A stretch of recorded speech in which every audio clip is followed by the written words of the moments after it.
Untuk memohon kad pelajar, tekan ikon kad di laman utama.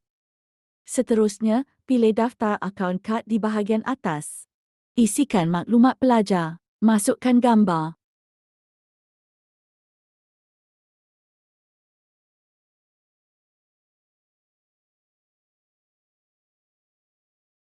Isikan maklumat pelajar. Pilih nama sekolah, kelas dan masukkan nama penuh serta nombor MyKid.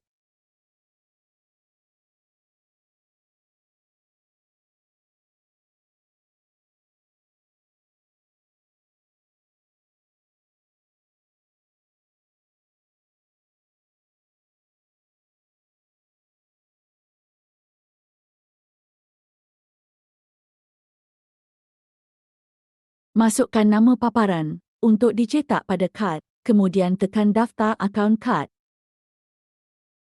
Pendaftaran berjaya. Sekarang, tekan butang mohon kad untuk membuat bayaran. Sahkan bayaran sebanyak RM20 untuk kad baru. Tekan ya untuk teruskan. Pembayaran selesai. Anda boleh semak status kad anda di sini dari penyediaan hingga penghantaran.